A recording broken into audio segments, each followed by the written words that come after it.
Order. I call the member for Dawson.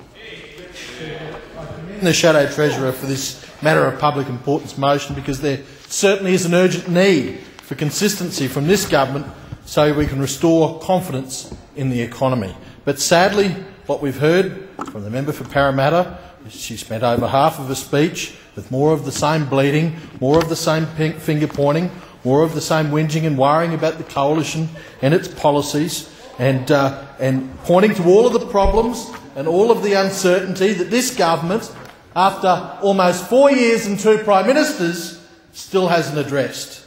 Well, that only serves to highlight the absolute deficiency there is on the Treasury benches in terms of consistent, well-thought-through policies. And we had the Assistant Treasurer before that, with about 7 of his caucus members here, and boy, Bill, you're sure going to have to do the numbers a bit better. I mean, assassination day's coming up pretty quickly. But anyway, he gave us some propositions on what the government is doing about the economy. They stared at the issues, he said. They stared at the issues. Well, that was about it. With overpriced school halls, pink bats, $900 money-for-nothing cheques that went to buying plasma TVs in China, none of this saved the economy. What a joke. Neither the Assistant Treasurer nor anyone in this government had anything to do with this country's economic rebound after the GFC. It was the mining industry and the agricultural industry that saved this country from recession, not pink bats and overpriced school halls.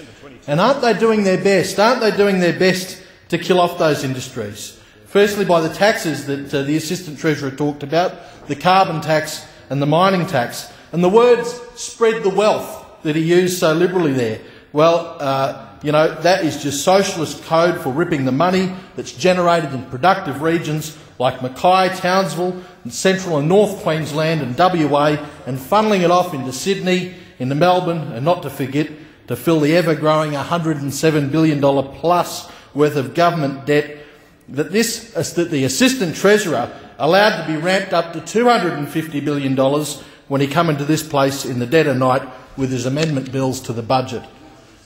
But what inconsistency we have from the government on a range of different issues, and I'm going to highlight 2, Mr Deputy Speaker. You know, we've had this absolute stuff-up of a policy on the live animal exports front, which we have seen just in the last month, just how reckless that an inconsistent government is. There was a whole lot of finger-pointing going on after the nation witnessed the barbaric cruelty to Aussie-bred cattle. It was on 4 corners. And some blame Meat and Livestock Australia, and some blame Live Corp, and some blame the entire industry. But the reality is that a lot of the blame lies with this Gillard Labor government for its slow reaction and its indifference to the issue. Several months since the Federal Agriculture Minister, Senator Joe Ludwig, became aware of the footage of cruelty that was shown on 4 corners, the government finally reacted. And would you believe it? They actually got it right the first go. They did what should have been done. As soon as they knew of the cruelty footage when Animals Australia made the Agriculture Minister aware of it. But before 4 corners, we had the member for Page moving motions that were all but trying to shut down the live export industry, and now we've got pressure from people like the member for Fremantle and the member for Wills, 2 people from those great cattle grazing electorates, Fremantle and Wills, in there telling caucus and Minister Ludwig what was to happen, and that was that they were going to shut down the industry. And so the government buckled. A shining case of inconsistency. The minister buckled by completely banning live cattle exports to Indonesia, and bizarrely, even to abattoirs that use the humane process of stunning. By doing so, the government has now firmly pointed the finger of blame at the entire cattle industry, because they are the only ones penalised by this decision.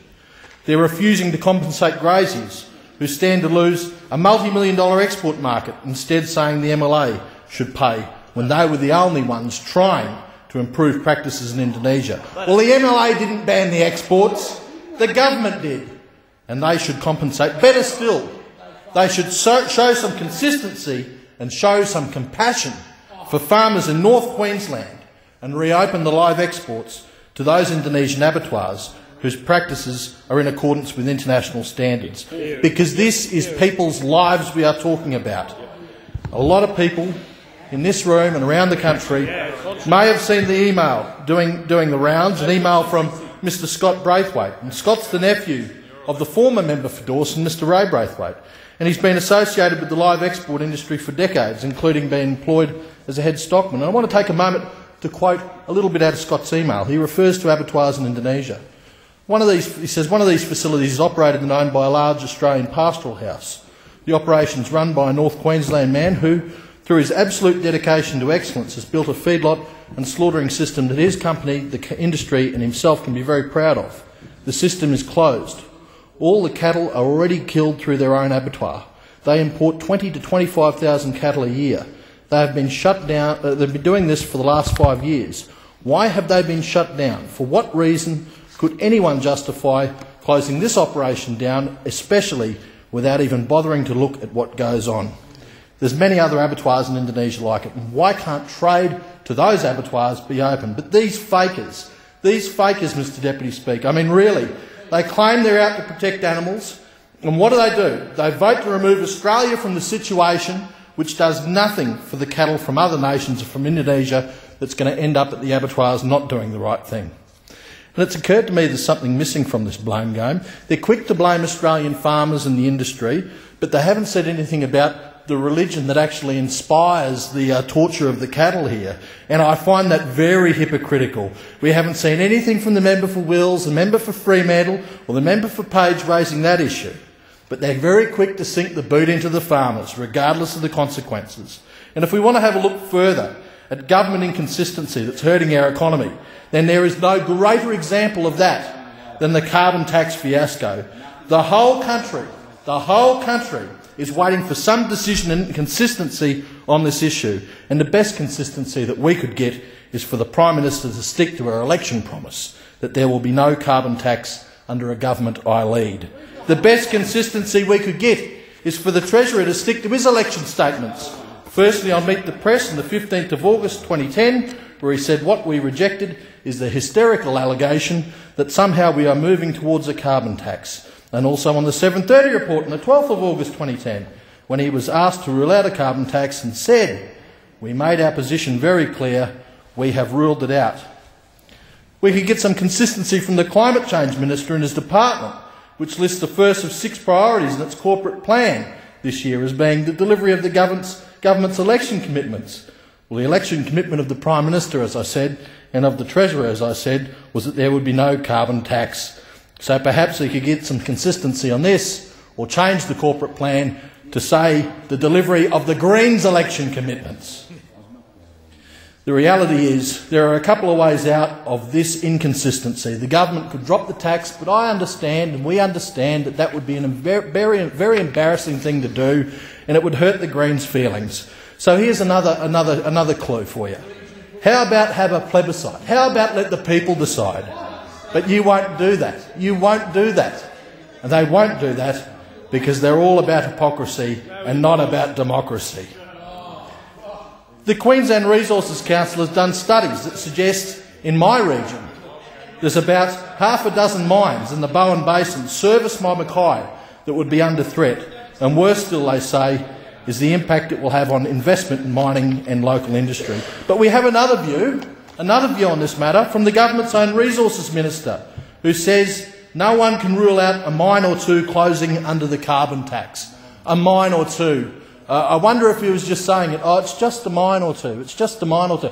That employs thousands of people whose families are going to suffer because this tax is going to rip away their jobs. The Mayor of Mackay, Mr Cole Mangan, described this tax as just another grab for money. He said, and I quote, I'm very disappointed to say the least that we now have another tax. I'd see regional Australia is certainly going to be the people that bear the brunt of this tax because transportation and fuel costs will go up. It's just another grab, another tax, and I can't say we are going to get value for money. I could point to Mick Crow from a local mining service company who spoke against the carbon tax. I could point to the chairman of Mackay Cane Growers, Mr Paul Skembry, who thinks that the carbon tax is going to be a lead weight in the saddlebags of the sugar industry. I could point to dozens of people locally in industries that think this, in my electorate, in industries, and I could probably sit here for another 10 minutes and tell you some companies around the nation. But I've got to say that the only thing consistent about this government is their ability to stuff things up, and as a result the economy suffers, the people suffer, and the whole nation suffers. Time has expired.